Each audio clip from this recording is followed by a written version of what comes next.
Assalamualaikum warahmatullahi wabarakatuh. Saya Ria Alfian Rizkia Putri dari kelas E 2021 Program Pendidikan Dasar dengan nomor induk mahasiswa 211122511120. Nah, pada kesempatan kali ini saya akan mempraktikkan proses pembelajaran menggunakan teknologi informasi dan komunikasi. Teknologi yang akan saya gunakan yaitu WhatsApp Group, kemudian LMS berupa atau Learning Management System berupa Moodle, kemudian Google Meet, game Word Wall, kemudian asesmennya menggunakan kuis yang ada di Moodle. Juga menggunakan video pembelajaran yang sudah di-upload pada YouTube. Nah, proses pembelajaran yang pertama yaitu nanti saya akan mengomunikasikan kepada peserta didik bahwa pembelajaran sudah dimulai melalui WhatsApp Group.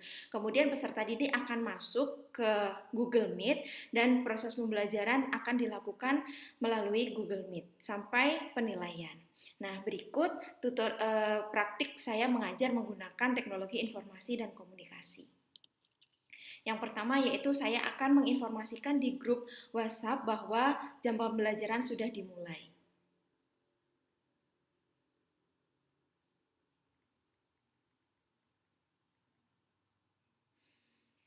Nanti peserta didik mulai masuk ke ruang Google Meet. Halo, Assalamualaikum.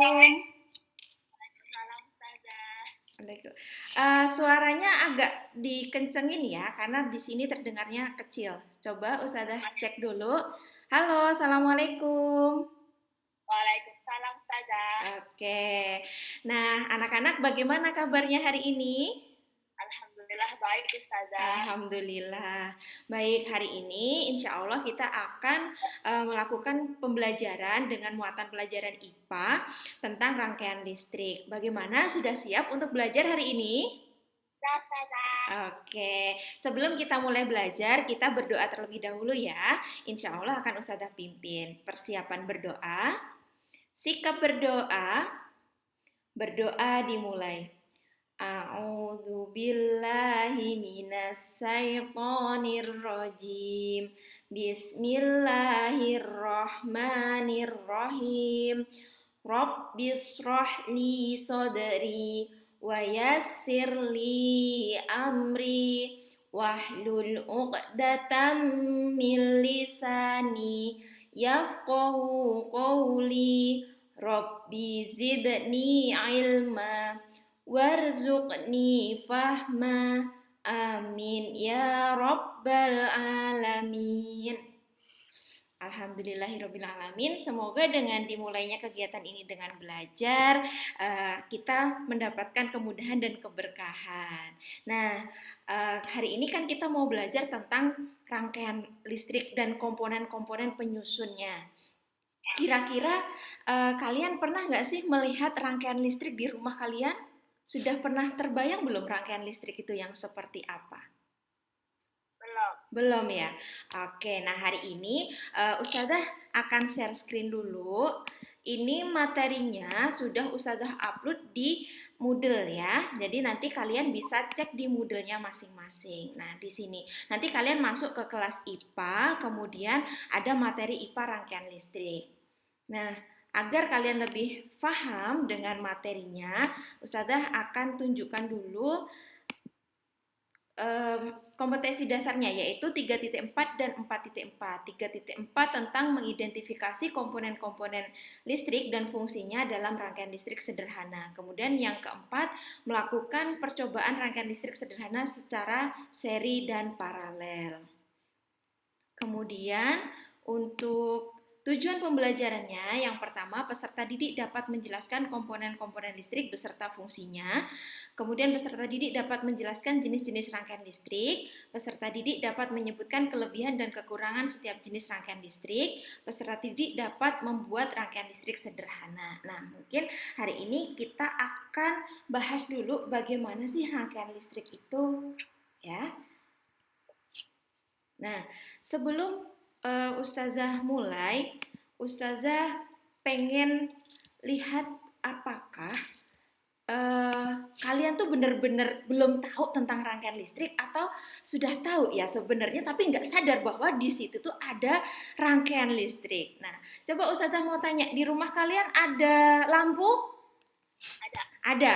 Oke, silahkan coba kalian pergi ke saklar. Kalian tahu saklar? Tahu. Oke, coba kalian pergi ke saklar. Kalian eh, tekan saklarnya dan amati apa yang terjadi. Lampunya mati. Lampunya mati. Kemudian tekan lagi. Lampunya nyala lagi. Lampunya nyala lagi. Nah, dari yang kalian amati tadi, kira-kira ada nggak yang tergambarkan atau sesuatu yang membuat kalian ingin bertanya atau apa sih yang tergambarkan di pikiran kalian? Ada yang ingin ditanyakan dulu sebelum kita mulai ke pembelajaran? Apa kalau satu dinyalain pertama kali mati, waktu dinyalain kedua nyala lagi? Oke, kenapa ya ketika ditekan lampunya kadang nyala, ketika ditekan lagi kadang lampunya mati? Oke, Ya. ada lagi yang ingin ditanyakan? Kenapa satu saklar yang sini nyalain, tapi yang lainnya nggak waktu yang sini dipencet mati, tapi yang sebelahnya yang satu tembok nggak mati. Oh, nggak mati. Jadi kenapa ya ketika saklar itu dinyalain ada beberapa lampu yang nyala, tapi ada juga lampu yang masih mati, seperti itu ya? Oke, nah bagus sekali pertanyaannya. Nah, hari ini kita akan membahas kenapa sih hal itu bisa terjadi. Nah, sebelumnya kalian bisa buka LMS-nya, boleh share screen dari Iza mungkin. Iza boleh share screen, boleh masuk ke Moodle-nya. Kamu pakai laptop atau HP, Mbak Iza? Laptop. Oh, laptop. Oke, bagus. Coba tadi kan yang share screen Ustazah. Sekarang coba yang share screen kamu. Bisa nggak kamu menampilkan apa yang ada di LMS kamu? Oke.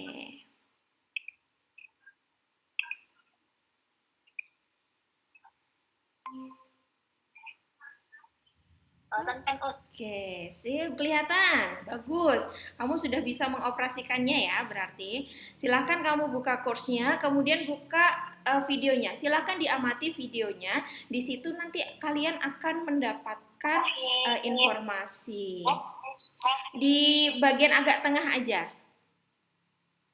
Nah, dimulai pembelajaran. Oke, sebelumnya. Oke, sebelumnya. Lagi digeser. Itu boleh di close yang video kecil-kecil di bawahnya itu biar enggak. Nah, oke. Nah, dari sini mungkin. Dari sini. Anak-anak, masih ingatkah kalian tentang materi yang kita pelajari pada pertemuan sebelumnya? Bagaimana gejala listrik itu timbul dan bagaimana arus listrik itu bergerak? Nah, untuk menggunakan arus listrik tersebut, kita membutuhkan yang namanya sumber energi listrik dan komponen-komponen listrik. Sumber energi listrik merupakan benda yang menghasilkan energi listrik. Energi ini digunakan untuk membangkitkan arus listrik. Contoh sumber energi listrik adalah baterai. Baterai merupakan sumber energi listrik yang sering kita temui. Pada baterai terdapat kutub positif dan kutub negatif. Oke, silahkan di stop dulu. Nah, dari informasi ini kira-kira apa yang kalian tangkap? Informasi apa yang kalian dapatkan? Sumber energi listrik. Sumber energi listrik. Artinya dia yang apa tadi? Sumber energi listrik tadi yang bagaimana? Adalah benda yang menghasilkan arus listrik. Oke, benda yang menghasilkan arus listrik. Contohnya apa? Baterai. Oke. Next ke video selanjutnya. Ke bagian selanjutnya. Baterai berikut ini ya. Gambar baterai itu seperti gambar yang pertama. Kemudian pada rangkaian listrik, gambar baterai disimbolkan seperti gambar yang kedua. Pada gambar ini ada garis pendek dan garis panjang. Garis pendek menunjukkan kutub negatif baterai dan garis panjang menunjukkan kutub positif baterai. Oke, ya itu gambar baterai dan simbolnya kalau dituliskan secara simbolis. Nah, lanjut ya. Selain baterai, sumber energi listrik yang lainnya adalah akumulator atau biasa kita sebut aki, kemudian dinamo, dan generator. Oke. Lanjut. Selanjutnya, kita akan mempelajari komponen-komponen listrik. Komponen listrik merupakan peralatan listrik yang digunakan dalam sebuah rangkaian listrik. Komponen listrik yang akan kita pelajari yaitu lampu dan dudukan lampu, saklar, dan kabel.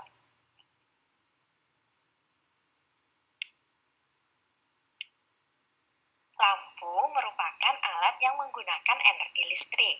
Nyala lampu dapat dijadikan indikator atau penanda bahwa ada arus listrik yang mengalir. Pada rangkaian listrik, lampu dipasang pada dudukan lampu atau disebut juga fitting lampu. Oke, boleh di stop dulu. Nah, tadi apa namanya komponen yang pertama tadi? Lampu dan dudukan lampu atau disebut fitting ya. Nah, tadi disebutkan sebagai indikator bahwa di situ ada arus listrik yang mengalir. Tadi ketika Iza menekan saklar, kadang lampunya menyala. Ketika ditekan lagi, lampunya mati. Kalau lampunya menyala berarti tandanya apa? Ada arus listrik. Kalau lampunya mati? Nggak ada arus listrik. Good. Oke, lanjut ke video selanjutnya ya. Pasang pada dudukan lampu atau disebut juga fitting lampu. Komponen listrik selanjutnya adalah saklar. Saklar digunakan untuk memutus atau menghubungkan arus listrik pada sebuah rangkaian. Jika saklar dalam keadaan tertutup atau on, maka listrik dapat mengalir. Namun, jika saklar dalam keadaan terbuka atau off, maka listrik tidak dapat mengalir. Komponen listrik yang terakhir yaitu kabel. Kabel merupakan komponen listrik yang berfungsi sebagai penghantar arus listrik. Kabel terdiri dari dua bagian, yaitu isolator dan konduktor. Konduktor berfungsi untuk menghantarkan arus listrik. Konduktor pada kabel biasanya terbuat dari tembaga atau aluminium. Isolator berfungsi untuk membungkus konduktor agar tidak berbahaya dan biasanya terbuat dari bahan termoplastik. Oke, stop dulu ya. Nah, komponen yang selanjutnya tadi ada dua komponen ya, ada saklar dan ada kabel. Kalau saklar tadi yang di rumah Iza tadi udah pegang tuh, yang dinyalain tadi ditekan-tekan, kadang dia posisinya di atas, kadang di bawah. Nah, tadi ketika saklarnya itu ditekan, kadang lampunya mati. Tadi kalau lampunya mati berarti arusnya mengalir tidak? Tidak. Kalau lampunya nyala, arusnya mengalir. Berarti menurutmu saklar tadi fungsinya untuk apa? Kalau dilihat dari kejadiannya itu? Iya, dia menghentikan ya, memutus atau menghentikan arusnya. Jadi ketika arusnya mengalir, kemudian saklarnya itu dibuka atau di-off-kan, maka arusnya tidak mengalir lagi. Kalau arusnya tidak mengalir, maka lampunya akan mati. Nah, arus tadi mengalir melalui apa namanya? Kabel, betul sekali ya. Nah, sekarang kita lanjutkan ke rangkaian. Nah, sebelum lanjut, kira-kira ada yang mau ditanyakan tidak, Iza, tentang komponen-komponen listrik? Kabelnya kenapa ditanam di dalam tembok? Oh, kenapa kabelnya ditanam dalam tembok? Nah, itu biar rapi ya. Coba kebayangin tidak, di rumah kalian itu banyak kabel-kabel yang digunakan. Iya nggak? Nah, kalau misalkan dia tidak disembunyikan di dalam tembok, kira-kira akan mengganggu tidak dari segi kerapian ya, kurang rapi, nanti kurang estetikanya berkurang ya, di dalam rumahnya nanti nggak estetik kayak gitu, jadi banyak kabel-kabel yang berseliweran. Kemudian yang kedua, alasan yang kedua tentang keamanan, jadi ketika kabel itu ditanam di dalam tembok itu akan lebih aman. Coba di rumah Iza ada adik kecil-kecil nggak? Ada. Ada. Kira-kira anak kecil tuh sering penasaran nggak sih kalau ada sesuatu yang dilihat seperti itu, dia dipegang, kemudian dicabut. Ada nggak? Ada. Nah, itu alasan yang kedua tentang keamanan ya. Jadi karena kabel itu tadi menghantarkan listrik, menghantarkan arus, jika misalkan dia dipegang kemudian isolatornya tadi yang pembungkusnya itu dalam keadaan terbuka itu akan sangat berbahaya. Nah, lebih lanjut tentang penggunaan listrik, safety-nya bagaimana akan kita pelajari di selanjutnya ya. Oke, kita lanjut ke video berikutnya. Ada lagi nggak yang mau ditanyakan atau cukup? Tapi kenapa kalau kabel HP atau kabel laptop itu nggak apa-apa? Nggak apa-apa, karena Iza tahu nggak sumber energi yang ada di rumah itu dari mana? PLN, PLN. Kalau sumber energi yang ada di laptop atau HP? stop kontak Stop kontak. Stop kontak ngalirin arus disimpan di mana? di laptop Di laptop. Dalam apa? untuk baterai. Dalam baterai. Nah, kira-kira nih ya, kalau kamu pergi, ini misalnya ya, misal kamu pergi ke laut, ya, di situ kan ada banyak banget airnya, ya kan? Ya, Kemudian kalau kamu nyemplung di dalam laut itu berbahaya nggak? berbahaya. Berbahaya. Tapi kalau kamu ambil air laut ke dalam sebuah bak, kamu masuk ke dalam bak, kira-kira berbahaya nggak? Enggak, Enggak. Kenapa? airnya dikit. Airnya sedikit. Nah, hampir seperti itu perumpamaannya ya. Jadi kalau listrik dari PLN itu sumbernya masih besar sekali. Jadi ketika kabel-kabelnya itu tidak diletakkan dengan aman, itu akan sangat membahayakan bagi orang-orang di sekitarnya. Tapi kalau sudah disimpan ke dalam baterai, itu tegangannya sudah turun, sudah kecil, itu insya Allah lebih aman. Nah, kurang lebihnya perumpamaannya seperti itu. Ada lagi yang mau ditanyakan? Insya Allah nggak ada.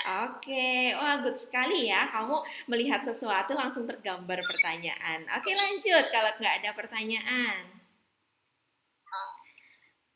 Kemudian nah ini kita akan belajar tentang jenis-jenis rangkaian listrik. Kalau tadi tuh komponen-komponennya atau benda-benda penyusunnya. Nah sekarang benda-benda itu diapakan? Nah itu kita rangkai agar bisa difungsikan. Kalau hanya komponen-komponen tadi tidak terangkai, dia nggak akan berfungsi. Lampu dia nggak akan nyala, baterai dia tidak akan mengeluarkan energinya, kabel tidak akan dialiri arus kalau tidak dalam satu rangkaian. Jadi rangkaian listrik itu merupakan kumpulan komponen-komponen listrik yang berfungsi untuk menyalakan atau mengalirkan arus. Dengan dialirkannya arus, maka alat elektronik itu nanti akan berfungsi gitu ya. Kita dengerin dulu nih, kita lihat dulu videonya. Rangkaian listrik. Rangkaian listrik berdasarkan posisi saklar dibagi menjadi dua, yaitu rangkaian terbuka dan rangkaian tertutup. Sedangkan rangkaian listrik berdasarkan susunannya dibagi menjadi tiga, yaitu rangkaian listrik seri, rangkaian listrik paralel, dan rangkaian listrik campuran.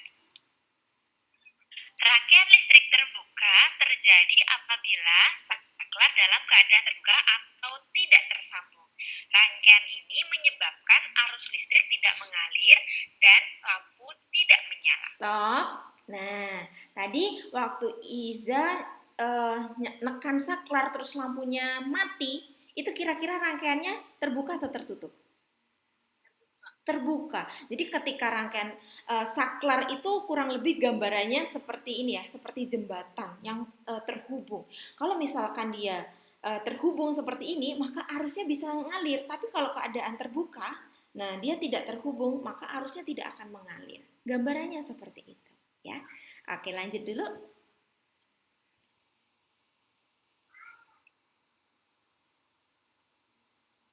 Rangkaian tertutup terjadi apabila saklar dalam keadaan tertutup atau tersambung. Rangkaian ini menyebabkan arus listrik mengalir dan lampu menyala. Anak-anak, sekarang kita akan mempelajari rangkaian listrik berdasarkan susunannya. Nah, stop dulu. Nah, sekarang kalau tadi kita pelajari rangkaian listrik berdasarkan posisi saklarnya. Sekarang kita akan pelajari rangkaian listrik berdasarkan susunannya, susunan lampunya, susunan komponen-komponennya itu disusun seperti apa. Nah, di sini yang Ustazah tekankan itu susunan pada lampu. Nah, nanti kamu perhatikan ya, bagaimana setiap rangkaian itu lampunya tersusunnya seperti apa, gitu. Coba di play lagi. Rangkaian seri. Rangkaian seri adalah rangkaian listrik yang disusun secara berurutan tanpa cabang. Perhatikan gambar berikut ini. Ini adalah salah satu contoh rangkaian seri menggunakan dua lampu. Jika kita menyalakan saklar atau memposisikan saklar secara tertutup, maka kedua lampu akan menyala bersamaan. Lalu jika salah satu lampu mati, maka lampu yang lainnya juga ikut mati. Kelebihan dan kekurangan rangkaian seri. Kelebihan rangkaian seri yaitu membutuhkan sedikit komponen listrik sehingga biaya yang dibutuhkan untuk membuat rangkaian ini semakin sedikit.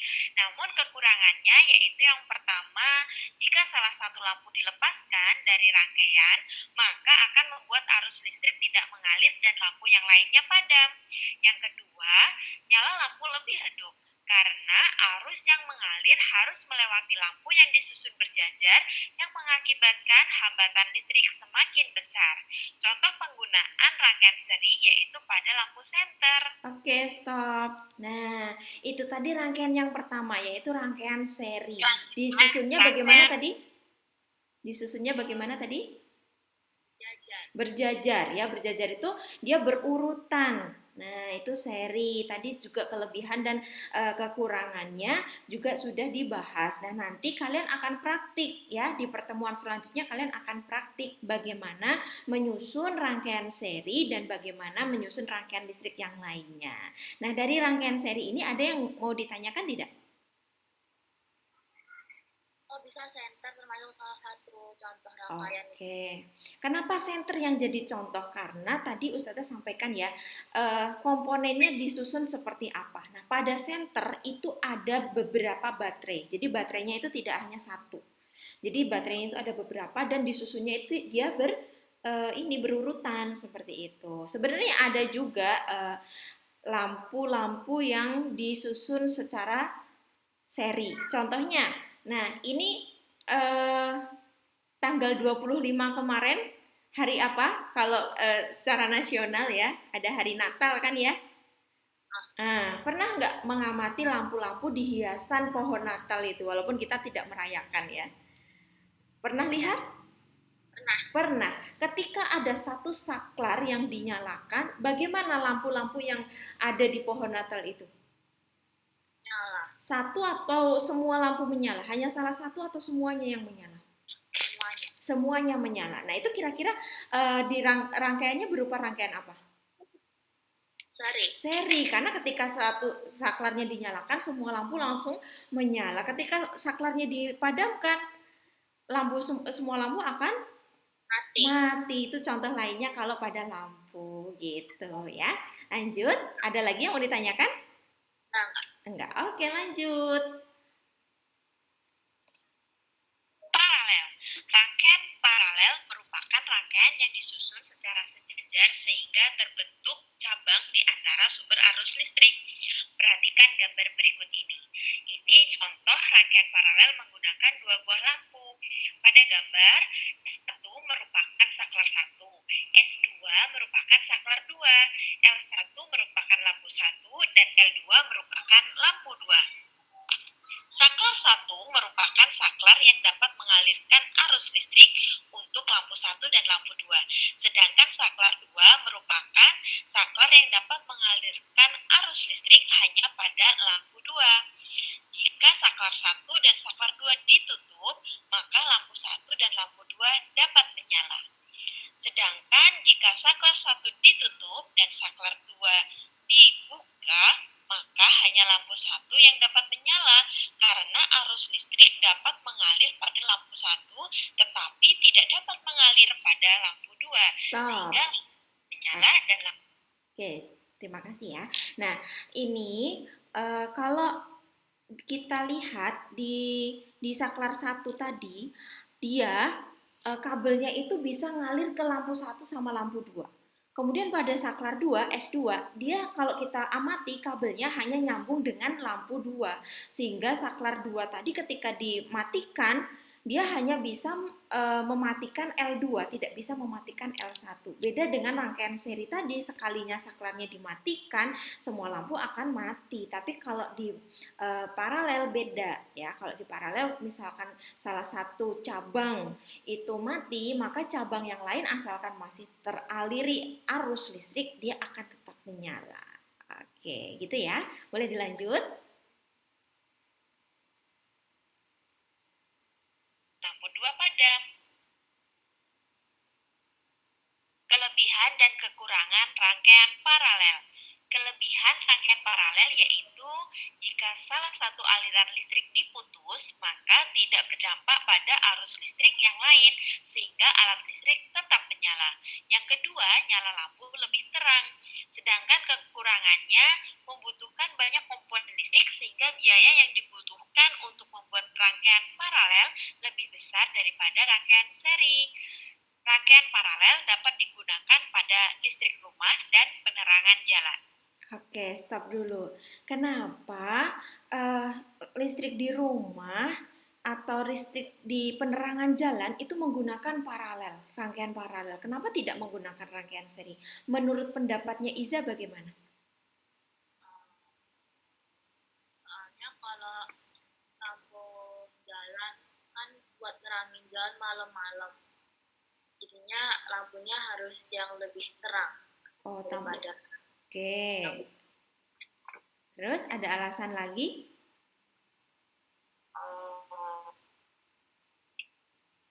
terus apa ya?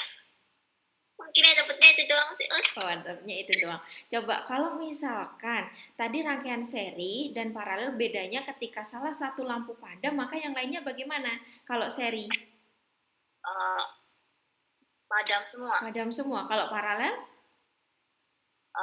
Satu padam, satunya lagi masih bisa nyala. Oke, coba kebayang nggak kalau di rumah kita ada salah satu lampu yang padam, nanti kita akan padam satu rumah, iya nggak?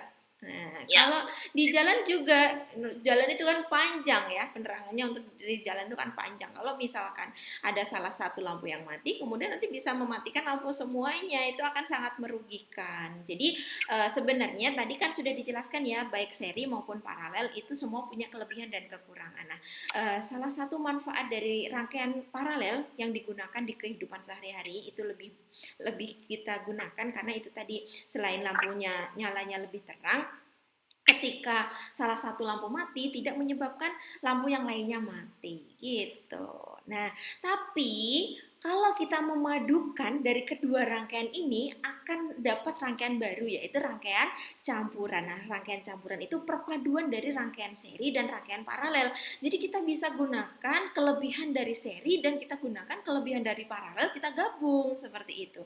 Contohnya begini, kalau rangkaian seri kita mau menyalakan 6 lampu, bayangin kalau paralel nanti saklarnya satu-satu. 6 lampu dalam satu ruangan kan ada ya sekarang lampu-lampu di satu ruangan itu banyak sekali.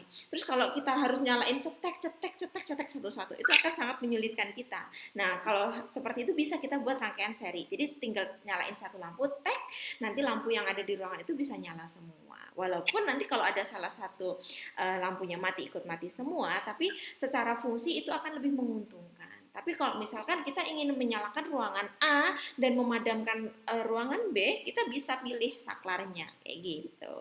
Oke, kita lanjut dulu ke rangkaian campuran. Oke.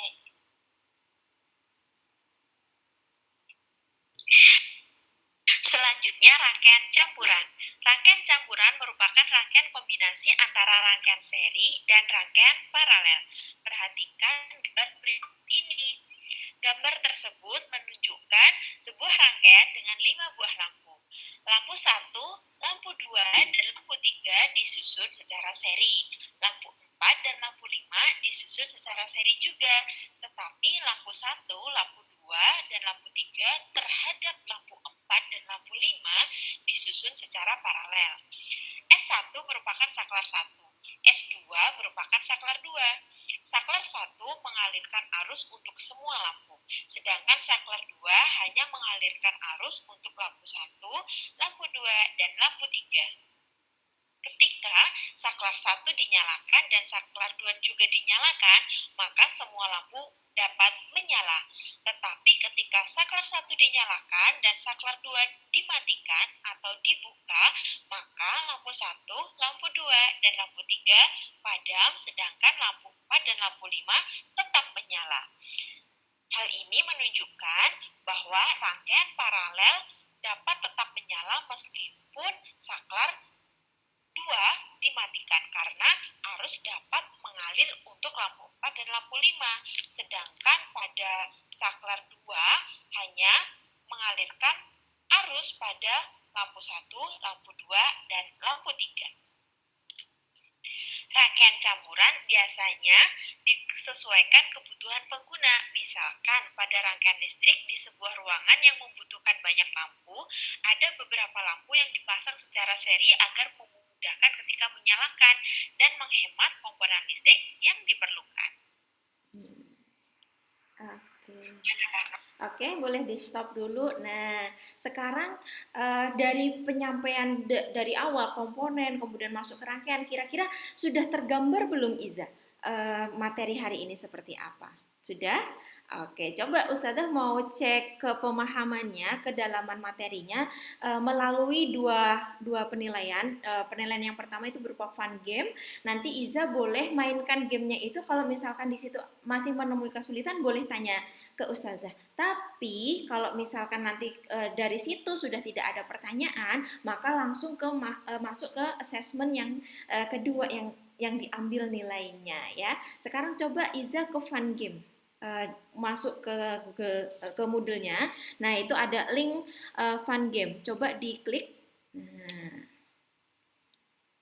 kamu bisa memainkan. Caranya kamu ini petunjuknya ya. Nanti di situ ada semacam papan, kemudian ada kamu yang memainkan, kemudian ada monster. Kamu nggak boleh ketangkap sama monster, tapi kamu harus berjalan ke ruangan yang jawabannya benar, gitu. Boleh dimulai? Oke.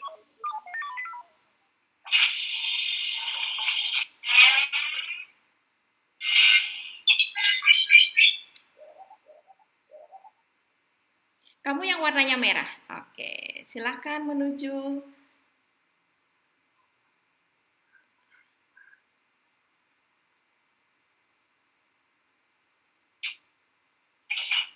Oke, good. Benar jawabannya. Lanjut.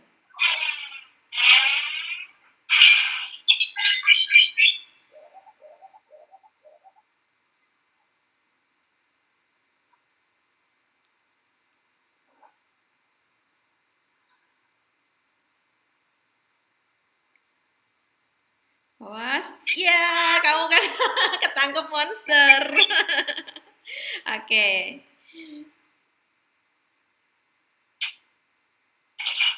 Sip. Jangan sampai ketangkep monster ya.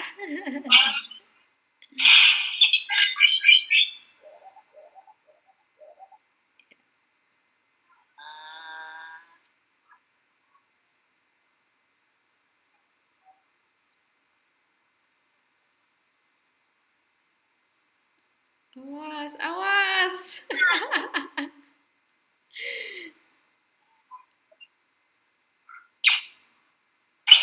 Oke, benar semua ya jawabannya. Berarti sudah clear, sudah nggak ada yang ingin ditanyakan? Oh, masih ada satu pertanyaan lagi ternyata.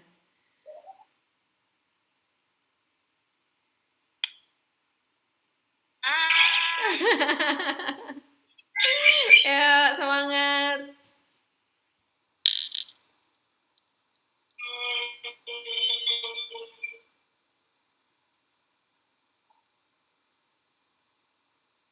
Wah.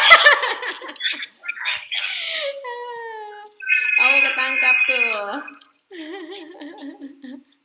Ya, skornya 3, nggak apa-apa ya, karena ketangkep sebenarnya bukan karena nggak bisa. Itu tadi kamu mau jawab apa yang ketiga tadi? Yang keempat? Yang tadi itu yang memutuskan aliran listrik. Memutuskan aliran listrik. Ini untuk fun game aja, untuk sambil ngingat-ngingat materi. Nanti setelah ini sudah clear, benar sudah clear. Ada pertanyaan lagi atau tidak? Insya Allah enggak. Oke, kalau tidak kita ke assessment, ke penilaian. Oke, silakan masuk ke penilaian latihan soal. Oke, silakan dikerjakan. Nah, stop. Kamu perhatikan dulu. Di situ ada ada attempt allowed-nya 2. Artinya apa? Kamu punya kesempatan 2 kali mengerjakan. Time limitnya 30 menit. Artinya kamu diberi waktu 30 menit untuk mengerjakan. Dan gradingnya itu average. Artinya rata-rata. Jadi kalau misalkan kamu mengerjakan 2 kali, maka akan dirata-rata. Tapi kalau kamu mengerjakan 1 kali dan sudah puas dengan hasilnya pun tidak apa-apa. Oke, boleh dipilih.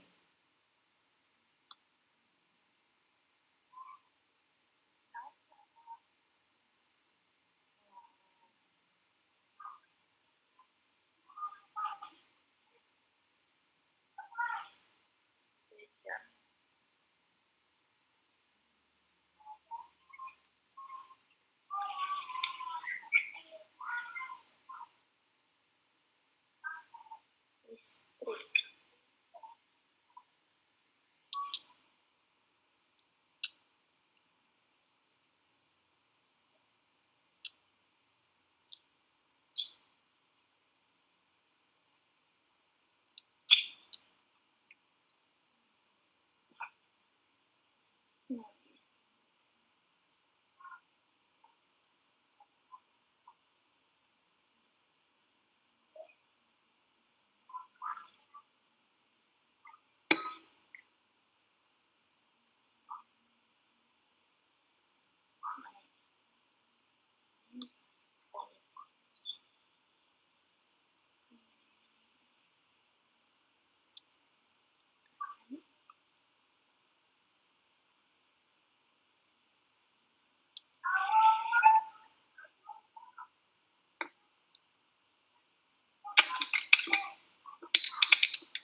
Oke, sudah yakin dengan jawabannya?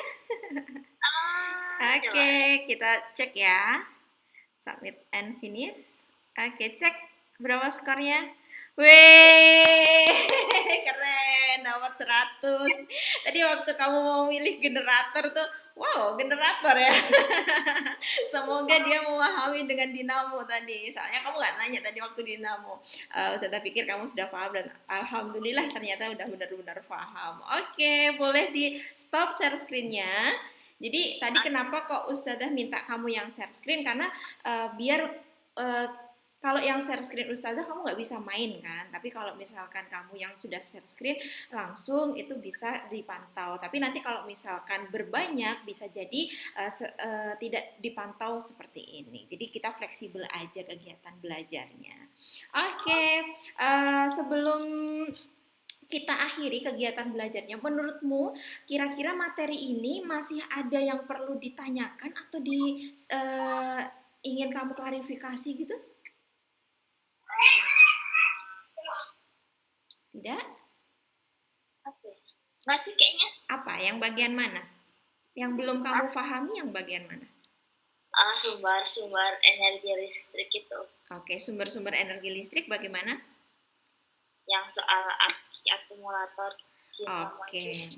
Akumulator. Oke, bedanya apa? Kalau misalkan akumulator itu dia zat kimia hampir sama dengan baterai tuh, cuma beda bentuk. Kalau baterai itu kan padat ya, kalau aki itu berupa cair. Baterai itu digunakan untuk misalkan handphone, senter, kemudian benda-benda elektronik yang kecil, yang membutuhkan daya yang kecil. Tapi kalau akumulator itu biasanya untuk kelistrikan di kendaraan, misalkan di mobil, di motor. Kan kalau kita lihat motor itu bisa nyalain lampu, itu bukan dari bensin ya, tapi di situ ada sumber energi listriknya, di situ ada kabel-kabelnya juga. Itu bukan dari bensin. Kalau bensin itu hanya sebagai bahan bakar untuk menjalankan motornya. Jadi ada dua sistem yang berbeda di situ. Kemudian kalau di mobil itu juga kan, dia kalau kamu lihat kap mobil di bagian depan itu ada kabel-kabel, ada aki, ada yang lainnya kayak gitu. Nah, nanti di situ sebagai kelistrikan di dalam kendaraan. Itu bedanya aki sama baterai. Kemudian kalau generator, nah generator nanti akan kamu pelajari lagi di materi selanjutnya. Jadi generator itu adalah salah satu komponen yang bisa membangkitkan energi listrik dari energi kinetik. Nah, bagaimana itu? Nanti kita lanjutkan di pertemuan selanjutnya. Gitu. Ada lagi yang mau ditanyakan? Enggak ada. Enggak, oke, sip. Nah, dari kegiatan hari ini, apa yang bisa kamu simpulkan? Coba kamu sampaikan materi yang kamu pahami itu seperti apa? Eh, Rangkaian listrik itu terdiri dari beberapa komponen. Ada saklar, kabel, lampu. Terus rangkaian listrik dibagi jadi 3, rangkaian seri, paralel, sama campuran. Terus kalau misalnya rangkaiannya saklarnya terbuka disebut rangkaian terbuka, kalau saklarnya tertutup disebutnya rangkaian tertutup.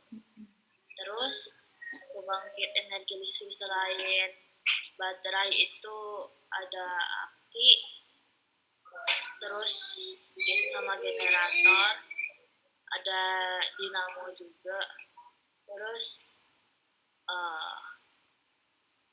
kalau rangkaian seri itu kalau saklarnya satu ditutup semuanya nyala, kalau dibuka semuanya mati. Kalau misalnya paralel, saklarnya biasanya ada banyak, kalau misalnya satunya dibuka, satunya tetap nyala. Terus kebalikannya. Oke, sip.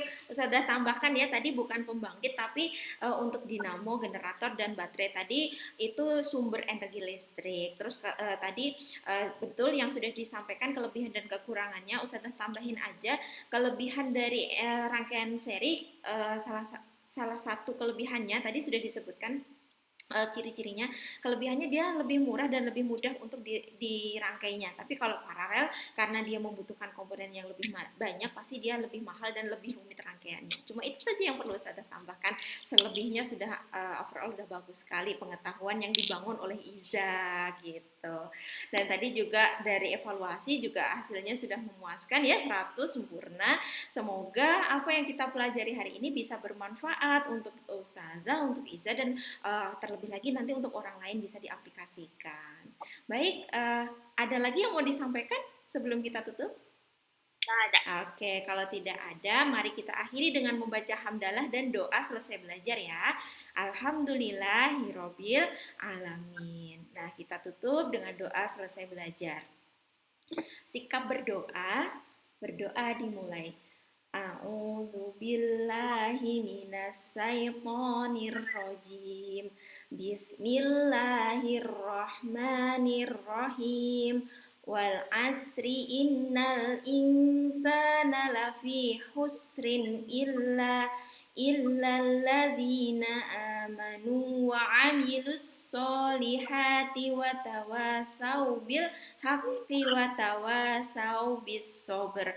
Allahumma arinal haqqa haqqa warzuqna tiba'ah wa arinal batila batila warzuqna tinabah.